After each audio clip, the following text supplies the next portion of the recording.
Hallelujah. Good morning.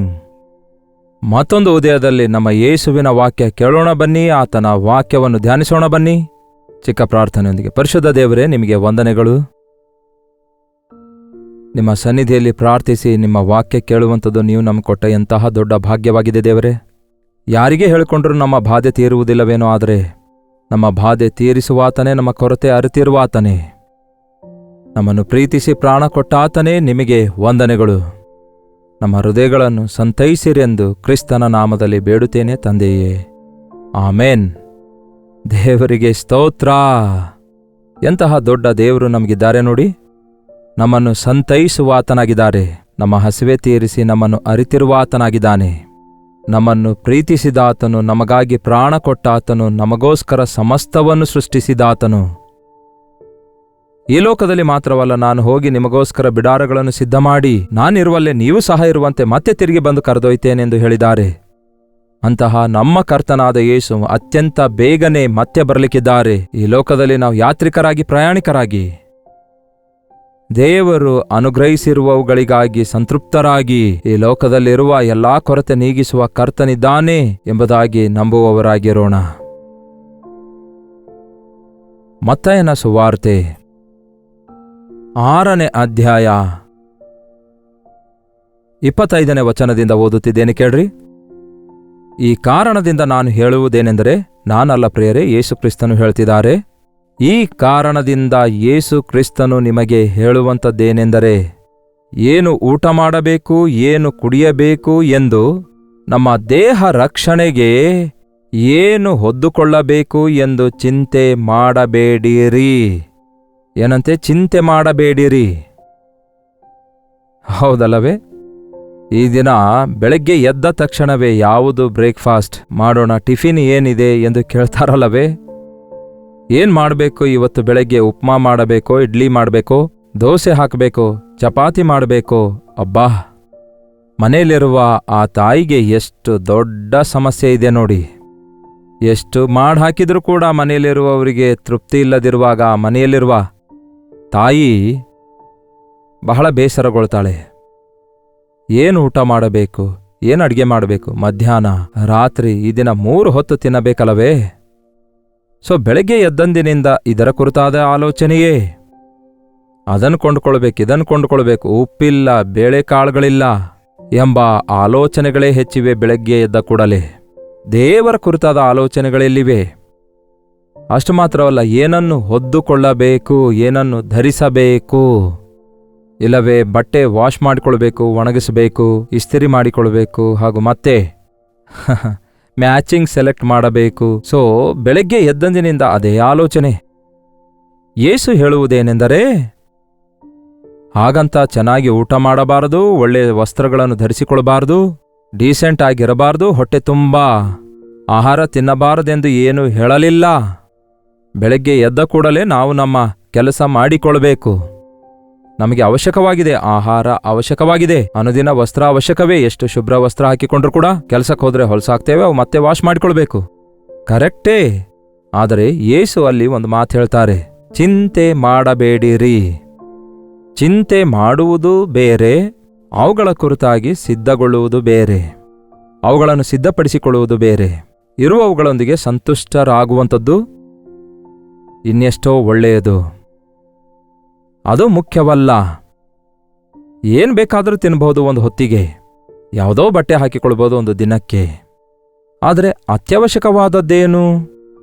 ದೇವರ ಸಹಾಯ ಕೋರಿಕೊಳ್ಳುವುದು, ದೇವರ ಸನ್ನಿಧಿಯಲ್ಲಿ ಇರುವುದು, ದೇವರ ಚಿತ್ತ ಏನೆಂದು ಅರಿತುಕೊಳ್ಳುವುದು, ದೇವರ ಜೊತೆ ಇರುವಿಕೆಯೊಂದಿಗೆ ಬದುಕುವುದು ಮುಖ್ಯವಾಗಿದೆ. ಅದಕ್ಕೆ ಯೇಸು ಹೇಳ್ತಾರೆ, ಆಹಾರಕ್ಕಿಂತಲೂ, ಪ್ರಾಣಕ್ಕಿಂತಲೂ, ವಸ್ತ್ರಧಾರಣೆಗಿಂತಲೂ ದೇಹವೇ ಮೇಲಾದದ್ದಲ್ಲವೋ?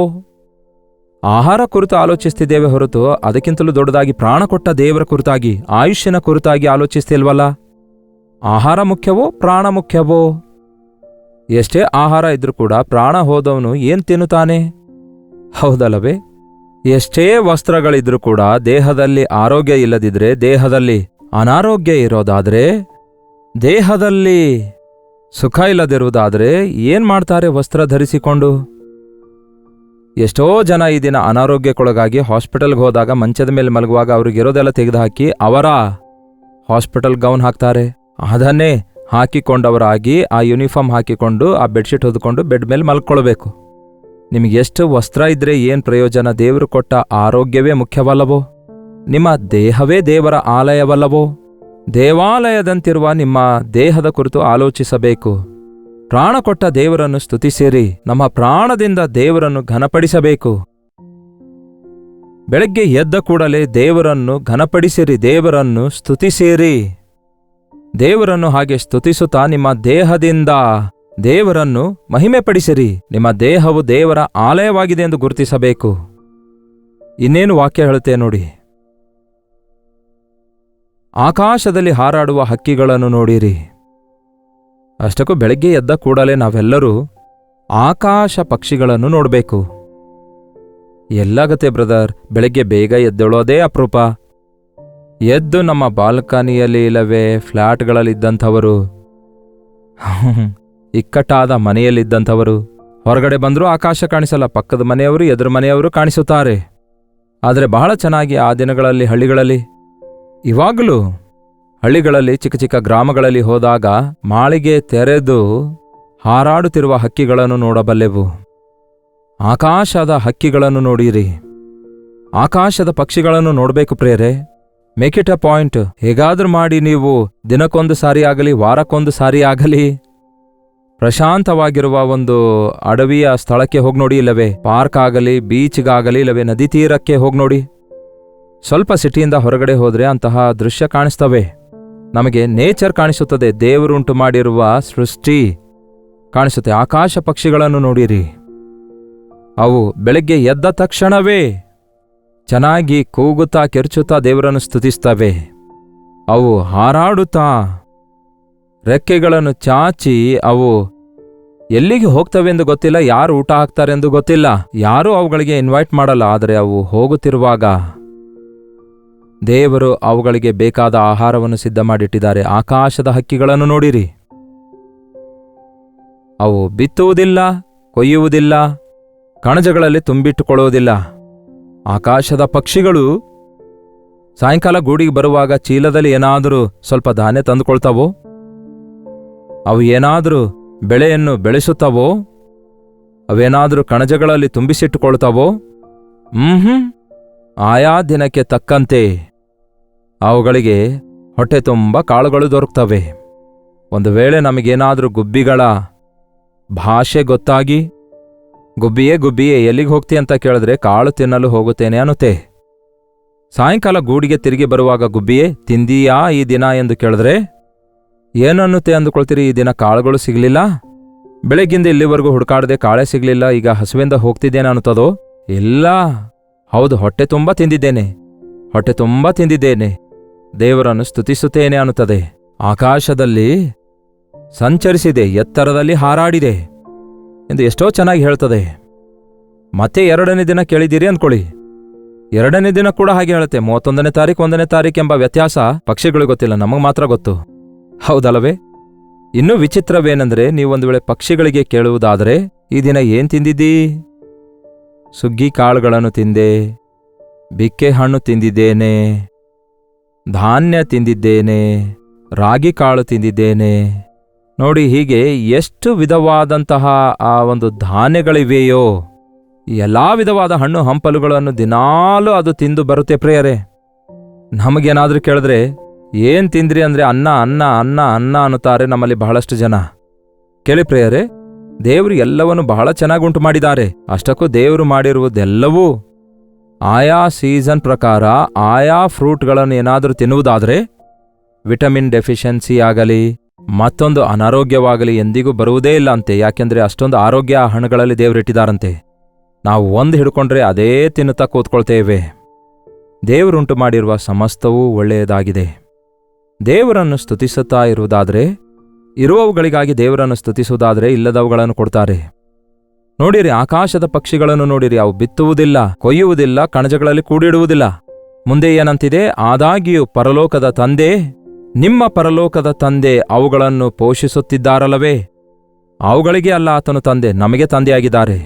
ನಮಗೆ ದೇವರು, ಪಕ್ಷಿಗಳಿಗೆ ದೇವರಲ್ಲ, ಮನುಷ್ಯರಿಗೆ ದೇವರು. ಪಕ್ಷಿಗಳು ಮನುಷ್ಯರಿಗೋಸ್ಕರ ಉಂಟು ಮಾಡಲ್ಪಟ್ಟಿವೆ. ನಿಮ್ಮ ಪರಲೋಕದ ತಂದೆ ನಿಮ್ಮ ನಿಮಿತ್ತವಾಗಿ ಅವುಗಳನ್ನು ಪೋಷಿಸುತ್ತಿದ್ದಾರಲ್ಲವೋ? ನೀವು ಅವುಗಳಿಗಿಂತಲೂ ಹೆಚ್ಚಿನವರಲ್ಲವೋ? ಗುಬ್ಬಿಗಳಿಗಿಂತಲೂ ನೀವು ಬಹು ಶ್ರೇಷ್ಠರಲ್ಲವೋ? ದೇವರು ನಿಮ್ಮನ್ನು ತನ್ನ ಸ್ವಂತ ಸ್ವರೂಪದಲ್ಲಿ, ತನ್ನ ಸ್ವಂತ ಆಕಾರದಲ್ಲಿ ಉಂಟು ಮಾಡಿಕೊಂಡಿದ್ದಾರಲ್ಲವೋ? ತನ್ನ ಪ್ರಾಣ ಕೊಟ್ಟು ನಿಮ್ಮನ್ನು ವಿಮೋಚಿಸಿದ್ದಾರಲ್ಲವೋ? ಹಾಗಾಗಿ ಆಕಾಶದ ಪಕ್ಷಿಗಳನ್ನು ನೋಡಿ ಒಮ್ಮೆ ಪಾಠ ಕಲಿತುಕೊಳ್ಳಿರಿ. ಏನು ತಿನ್ನೋಣ, ಏನು ಕುಡಿಯೋಣ, ಏನು ಸಂಪಾದಿಸೋಣ ಎಂದು ಚಿಂತಿಸಬಾರದು. ನಿಮ್ಮಲ್ಲಿ ಯಾರೇ ಆಗಲಿ ಚಿಂತಿಸುವುದರಿಂದ ಮೊಳ ಉದ್ದ ಬೆಳೆಯುವುದು ನಿಮ್ಮಲ್ಲಿ ಯಾರಿಂದಾದೀತು? ಅಯ್ಯೋ, ನಾನು ಕುಳ್ಳನಾಗಿದ್ದೇನೆ, ಗಿಡ್ಡನಾಗಿದ್ದೇನೆ ಎಂದು ಅಳತಾ ಕೂತ್ಕೊಳ್ಳೋದಾದರೆ ನೀವು ಎತ್ತರ ಬೆಳಿತೀರೋ? ನನಗೆ ಅದು ಬೇಕು, ಅದು ಬೇಕು, ಅದು ಬೇಕು, ಅದು ಬೇಕು ಅಂದ್ಕೊಳ್ತಾ ಕೂತ್ಕೊಂಡ್ರೆ ಇರೋದು ಕೂಡ ಹೋಗ್ತದೆ. ಚಿಂತೆ ಮಾಡಬೇಡಿರಿ, ಚಿಂತೆ ಮಾಡಬೇಡಿರಿ. ಉಡುಪಿನ ವಿಷಯದಲ್ಲಿ ಚಿಂತೆ ಮಾಡುವುದೇಕೆ? ಏನಂತೆ, ಉಡುಪಿನ ವಿಷಯದಲ್ಲಿ ಚಿಂತಿಸುವುದೇಕೆ? ಅಡವಿಯ ಹೂಗಳು ಬೆಳೆಯುವ ರೀತಿಯನ್ನು ಯೋಚಿಸಿ ತಿಳಿಯಿರಿ. ಅವು ಕಷ್ಟಪಡಲ್ಲ. ಆದಾಗ್ಯೂ ಈ ಹೂಗಳಲ್ಲಿ ಒಂದಕ್ಕಿರುವಷ್ಟು ಅಲಂಕಾರವು ಅರಸನಾದ ಸೊಲೊಮೋನನಿಗೆ ಸಹ ಅವನು ತನ್ನ ಸಕಲ ವೈಭವದಲ್ಲಿರುವಾಗಲೂ ಇಲ್ಲವೆಂದು ನಿಮಗೆ ಹೇಳುತ್ತೇನೆ. ಏನು ಹೇಳ್ತಾರೆ ಯೇಸು? ಅಡವಿಯ ಹೂವನ್ನು ನೋಡಿರಿ. ಕೆಲವೊಂದು ಸ್ಥಳಗಳಲ್ಲಿ ಅಲ್ಲಿನ ಪುಷ್ಪಗಳನ್ನು ನೋಡುವಾಗ, ನೀವು ಕುನ್ನೂರ್ ಸೈಡ್ ಆಗಲಿ ಇಲ್ಲವೇ ಕಾಶ್ಮೀರ್ ಸೈಡ್ ಆಗಲಿ, ಕೆಲವು ಪ್ರಾಂತ್ಯಗಳಲ್ಲಿ ಒಳ್ಳೆ ಹೂ ಕಾಣಿಸುತ್ತವೆ. ನಮ್ಮ ಪ್ರಾಂತ್ಯದಲ್ಲಿ ಕೂಡ ನೋಡ್ಬೋದು, ಅಡವಿ ಹೂಗಳನ್ನು ನೋಡ್ಬೋದು, ಸಾಧಾರಣವಾಗಿ ಬೆಳೆಯುವ ಗಿಡಗಳನ್ನು ನೋಡ್ಬೋದು. ಅವು ಕಲರ್ ಆಗಿರ್ತವೆ, ಯಾರೋ ಚಿತ್ರ ಬಿಡಿಸಿದಂತೆ, ಬಣ್ಣ ಬಿಡಿಸಿದಂತೆ, ಎಷ್ಟೋ ಅಂದವಾಗಿರ್ತವೆ. ಕೆಲವೊಂದು ಇಸ್ರಾಯೇಲ್ ದೇಶಕ್ಕೆ ಹೋಗುವಾಗ ಹನಿ ನೀರಿರಲ್ಲ, ಅಂಥದ್ರಲ್ಲಿ ರೋಡಿನ ಆ ಪಕ್ಕದಲ್ಲಿ ಈ ಪಕ್ಕದಲ್ಲಿ ಬಹಳ ಚೆನ್ನಾಗಿ ಗಿಡಗಳಿರ್ತವೆ, ಪುಷ್ಪಗಳಿರ್ತವೆ. ನೋಡಿ ನನಗೆ ಆಶ್ಚರ್ಯವೆನಿಸಿತು, ಹೇಗೆ ಎಂದು. ಒಣಗಿದ ಭೂಮಿಯನ್ನು ಹೂ ಅರಳುವಂತೆ ಮಾಡುತ್ತೇನೆಂದು ದೇವರು ಹೇಳಿದ ವಾಗ್ದಾನ ನೆರವೇರಿತು. ಅಲ್ಲಿ ನೀರು ಹೇಗೆ ಬರ್ತವೆ ಗೊತ್ತಾ? ಕೆಳಗಡೆಯಿಂದ ನೀರು ಪೈಪಿಟ್ಟು ಅವು ತಮ್ಮಷ್ಟಕ್ಕೆ ತಾವೇ ಆಟೋಮೆಟಿಕ್ ಆಗಿ ಗಾರ್ಡನ್ ವಾಟರ್ನಲ್ಲಿ ಹಾಕುವಂತೆ ಮಾಡ್ತವೆ. ಅಡವಿಯ ಹೂವುಗಳಿಗಿಂತಲೂ ನೀವು ಶ್ರೇಷ್ಠರಲ್ಲವೋ? ಆಕಾಶದ ಪಕ್ಷಿಗಳಿಗಿಂತಲೂ ನೀವು ಶ್ರೇಷ್ಠರಲ್ಲವೋ? ಎಲೆ ಅಲ್ಪ ವಿಶ್ವಾಸಿಗಳೇ, ಈ ಹೊತ್ತು ಇದ್ದ ನಾಳೆ ಒಲೆಯ ಪಾಲಾಗುವ ಅಡವಿಯ ಹೂವಿಗೆ ಅಷ್ಟೇ ಅಲ್ಲವೋ? ನಾಳೆ ಹಾಳಾಗುತ್ತೆ, ಸಾಯಂಕಾಲ ಅದು ಒಣಗಿ ಹೋಗ್ತದೆ, ಕಿತ್ತು ಹಾಕ್ತಾರೆ. ಒಣಗೋಗಿರುವ ಹೂವಾಗಲಿ ಅಥವಾ ಗಿಡವಾಗಲಿ. ಬೆಳಗ್ಗೆ ಇದ್ದು ಸಾಯಂಕಾಲ ಒಣಗಿ ಹೋಗುವಂತಹ ಹೂ ಗಿಡಗಳಿಗೆ ದೇವರು ಆ ರೀತಿ ಅಲಂಕರಿಸುವುದಾದರೆ, ಆತನೊಂದಿಗೆ ನಿರಂತರವೂ ಇರುವುದಕ್ಕಾಗಿ ಸೃಷ್ಟಿಸಲ್ಪಟ್ಟಂತಹ ನಿಮ್ಮನ್ನು, ನನ್ನನ್ನು, ನಮ್ಮೆಲ್ಲರನ್ನೂ ಆತನು ನಮ್ಮ ಎಲ್ಲಾ ಅವಶ್ಯಕತೆಗಳನ್ನು ತೀರಿಸುವುದಿಲ್ಲವೋ? ನಮಗಾಗಿ ಅಲ್ಲವೇ ಆತನು ಸಮಸ್ತವನ್ನು ಸೃಷ್ಟಿಸಿದ್ದು? ದೇವರಲ್ಲಿ ನಂಬಿಕೆ ಇಡಿಯಿರಿ. ದೇವರಿಗೆ ನಿಮ್ಮ ಜೀವಿತದಲ್ಲಿ ಮೊದಲ ಸ್ಥಾನ ಕೊಡಿಯಿರಿ. ಬೆಳಗ್ಗೆ ಎದ್ದ ಕೂಡಲೇ ಮೊದಲು ಏನ್ ತಿನ್ನಬೇಕು ಅಂತಲ್ಲ, ದೇವರೇ ನನಗೆ ಏನ್ ಮಾಡನ್ನುತ್ತೀರಿ? ದೇವರೇ ಈ ದಿನ ನನ್ನ ಜೊತೆಯಲ್ಲಿರಿ. ದೇವರೇ ನಿಮ್ಮ ಸಹಾಯ ನನಗೆ ಬೇಕು, ನಿಮ್ಮ ಜ್ಞಾನ ನನಗೆ ಬೇಕು, ನಿಮ್ಮ ಕೃಪೆ ನನಗೆ ಬೇಕು, ನಿಮ್ಮ ಕನಿಕರ ನನ್ನ ಮೇಲಿರಬೇಕು ಎಂಬುದಾಗಿ ಪ್ರಾರ್ಥಿಸುವುದನ್ನು ಆರಂಭಿಸಿ. ಏನೋ ಒಂದು ಮಾಡಲು ಅಡಿಗೆ ಮನೆಯೊಳಗೆ ತೂರಿಕೊಳ್ಳೋದು, ಇಲ್ಲವೇ ಹೋಟೆಲ್ಗೆ ಹೋಗೋದು. ಈ ದಿನಗಳಲ್ಲಿ ಇದನ್ನು ಕೂಡ ಬಿಟ್ಟಿದ್ದಾರೆ. ಈ ದಿನಗಳಲ್ಲಿ ಅಡಿಗೆ ಮಾಡೋದು ಕೂಡ ಬಿಟ್ಟಿದ್ದಾರೆ. ಸೆಲ್ಫೋನ್ ತೆಗೆದುಕೊಂಡು ಝೊಮ್ಯಾಟೋದಲ್ಲಿ ಆರ್ಡರ್ ಮಾಡ್ತಾರೆ. ಆ ಫುಡ್ ಈ ಫುಡ್ ಸೆಲೆಕ್ಟ್ ಮಾಡಿಕೊಂಡು ಆರ್ಡರ್ ಕೊಟ್ಟು ಬಿಡ್ತಾರೆ. ಇವುಗಳ ಮೇಲೆಯೇ ಮನಸ್ಸಿಡ್ತಿದ್ದಾರೆ ಹೊರತು, ಆದರೆ ಅದೇ ಸೆಲ್ಫೋನ್ನಲ್ಲಿ ಉದಯದಲ್ಲಿಯೇ ದೇವರ ವಾಕ್ಯ ಕೇಳಬಹುದಲ್ಲವೇ? ದೇವರು ಹೇಳುವುದನ್ನು ಕೇಳಿ ನಿಮ್ಮ ಹೃದಯ ತೃಪ್ತಿಪಡಿಸಿಕೊಳ್ಳಬೇಕಲ್ಲವೇ?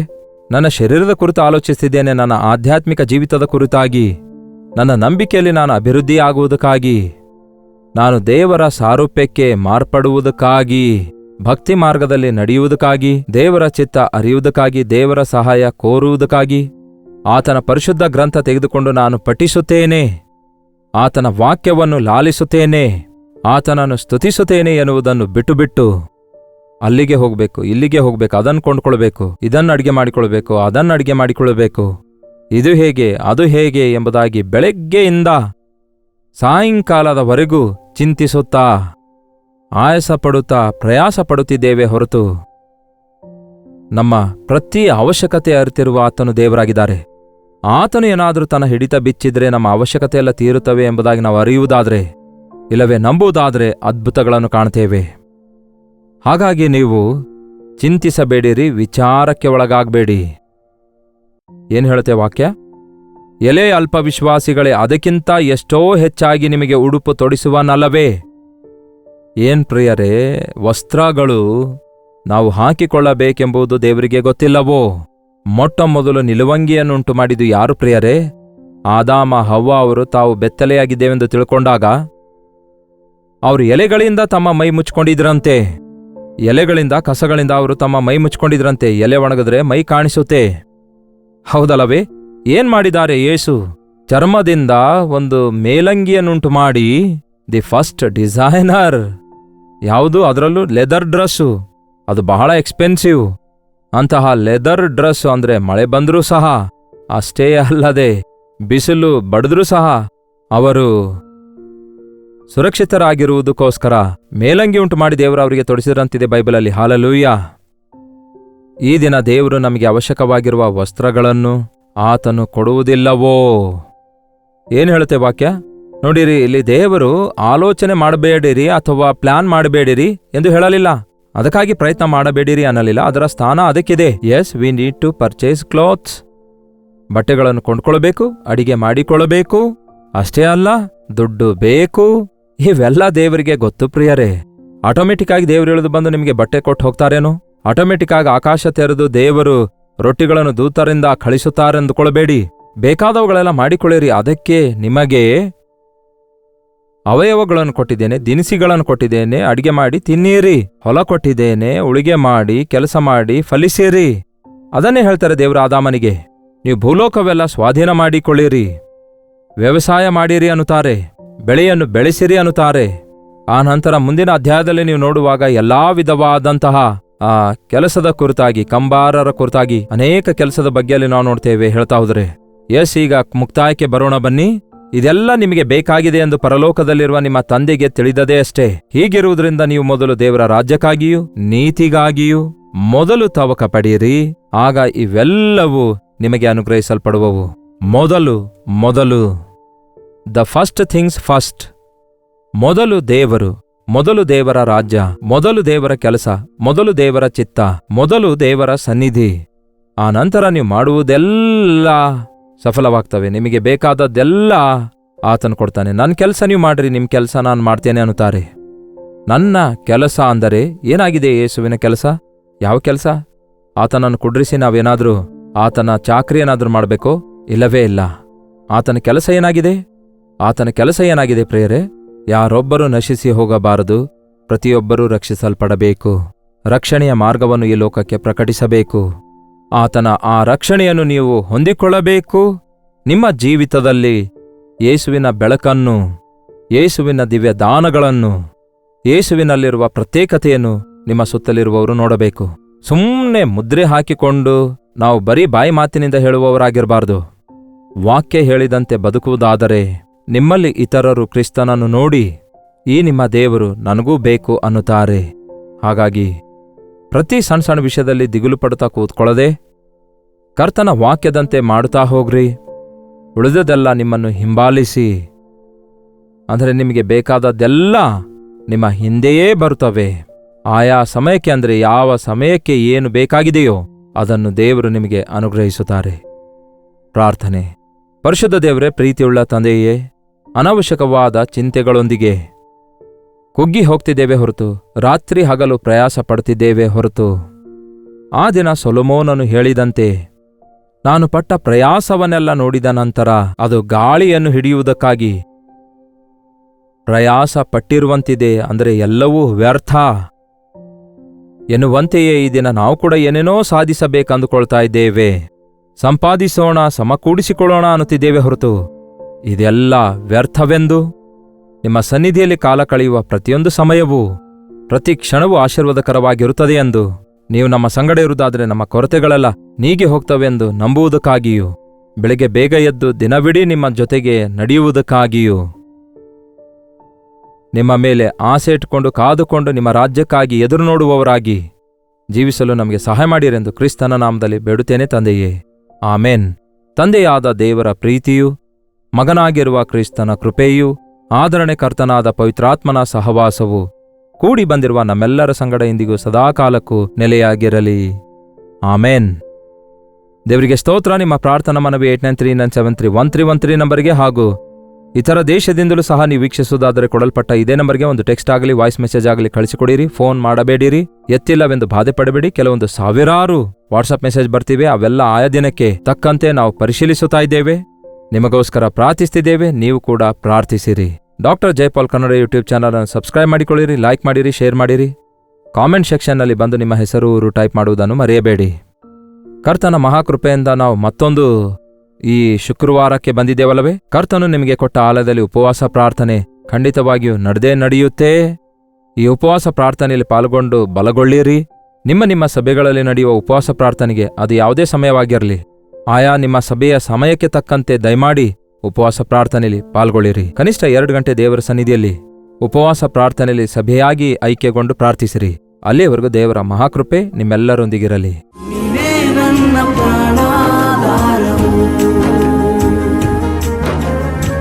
ನೀನೇ ನನ್ನ ಜೀವಾಧಾರವು, ನೀನೇ ನನ್ನ ಪ್ರಾಣಾಧಾರವು, ನೀನೇ ನನ್ನ. ಹಾಲೆಲೂಯಾ, ದೇವರಿಗೆ ಸ್ತೋತ್ರ. ಬೆಂಗಳೂರಿನ ಸುತ್ತಮುತ್ತಲು ಇರುವಂಥವರೆಲ್ಲರಿಗೂ ಶುಭವಾರ್ತೆ. ಪ್ರತಿದಿನ ದೇವರ ವಾಕ್ಯ ಅನೇಕ ಭಾಷೆಗಳಲ್ಲಿ ಕೇಳುತ್ತಿರುವ ನಿಮ್ಮೆಲ್ಲರಿಗೆ ಮುಖಾಮುಖಿಯಾಗಿ ಭೇಟಿಯಾಗಲು ನಿಮಗೋಸ್ಕರ ವೈಯಕ್ತಿಕವಾಗಿ ಪ್ರಾರ್ಥಿಸಬೇಕೆಂದು ಬ್ಯಾಂಗ್ಳೂರ್ಗೆ ಬರ್ತಿದ್ದೇವೆ. ಆಗಸ್ಟ್ 27ನೇ ತಾರೀಕಿನಂದು ಮಧ್ಯಾಹ್ನ 2 ಗಂಟೆಯಿಂದ 5 ಗಂಟೆವರೆಗೂ, ರಾತ್ರಿ 6 ಗಂಟೆಯಿಂದ 10 ಗಂಟೆವರೆಗೂ ನಡೆಯುವ ಈ 2 ಸೆಷನ್ನಲ್ಲಿಯೂ ಪಾಲ್ಗೊಳ್ಳುವುದಕ್ಕಾಗಿ ಸಿದ್ಧರಾಗಿ ಬನ್ನಿ. ನಿಮ್ಮನ್ನು ಮುಖಾಮುಖಿಯಾಗಿ ನೋಡಿ ವೈಯಕ್ತಿಕವಾಗಿ ನಿಮಗೋಸ್ಕರ ಪ್ರಾರ್ಥಿಸಬೇಕೆಂದು ದೇವರ ವಾಕ್ಯವನ್ನು ನಾವೆಲ್ಲರೂ ಧ್ಯಾನಿಸಿ ದೇವರ ಸನ್ನಿಧಿಯಲ್ಲಿ ಆನಂದಿಸಬೇಕೆಂದು ಈ 1 ಡೇ ಗೆಟ್ ಟುಗ್ಯಾದರ್ ಅನ್ನು ಏರ್ಪಡಿಸಿದ್ದೇವೆ. ಬನ್ನಿರಿ, ಕುಟುಂಬವಾಗಿ ಕೂಡಿ ಬನ್ನಿರಿ. ದೇವರ ಸನ್ನಿಧಿಯಲ್ಲಿ ನಾವೆಲ್ಲರೂ ಸೇರಿ ದೇವರ ವಾಕ್ಯ ಧ್ಯಾನಿಸೋಣ, ಆತನನ್ನು ಆರಾಧಿಸೋಣ. ಮತ್ತಷ್ಟು ಮುಖ್ಯವಾಗಿ ನಿಮ್ಮ ಸಾಕ್ಷಿ ಕೇಳುವುದಕ್ಕಾಗಿ, ನಿಮಗಾಗಿ ಪ್ರಾರ್ಥಿಸುವುದಕ್ಕಾಗಿ ನಾನು ಎಷ್ಟೋ ಆಸೆಯುಳ್ಳವನಾಗಿದ್ದೇನೆ. ಸೋಷಿಯಲ್ ಮೀಡಿಯಾದ ಮೂಲಕ, ಟೆಲಿವಿಷನ್ ಮೂಲಕ ವಾಕ್ಯ ಕೇಳುತ್ತಿರುವ ನಿಮ್ಮನ್ನು ಮುಖಾಮುಖಿಯಾಗಿ ಭೇಟಿಯಾಗಿ ಎಷ್ಟೋ ಬಲಪಡಿಸಬೇಕೆಂಬ ಆಸೆಯಲ್ಲಿದ್ದೇವೆ. ತಪ್ಪದೆ ಬನ್ನಿರಿ. ಬ್ಯಾಂಗ್ಳೂರಿನಲ್ಲಿ ಹಡ್ಸನ್ ಕಮ್ಯುನಿಟಿ ಸೆಂಟರ್ನಲ್ಲಿ CSI ಕಾಂಪೌಂಡ್ನಲ್ಲಿ ಈ 1 ಡೇ ಗೆಟ್ ಟುಗ್ಯಾದರ್ ನಡೆಯುತ್ತದೆ. ಹೆಚ್ಚಿನ ವಿವರ ಬೇಕಾಗುವುದಾದರೆ 8939393939 ನಂಬರ್ಗೆ ನೀವು ಕರೆ ಮಾಡಿ, ಇಲ್ಲವೇ ನೀವು ಕಾಣುತ್ತಿರುವ ನಂಬರ್ಗಳಿಗೆ ನೀವು ವಾಟ್ಸಪ್ ಕಳಿಸಿಕೊಡಿರಿ. ಲಿಂಕ್ ನಿಮಗೆ ಕಳಿಸುತ್ತೇವೆ. ತಪ್ಪದೆ ಬರ್ತೀರಲ್ಲವೇ? ನೀನೇ ನನ್ನ ಪ್ರಾಣಾಧಾರವು, ನೀನೇ ನನ್ನ ಜೀವಾಧಾರ.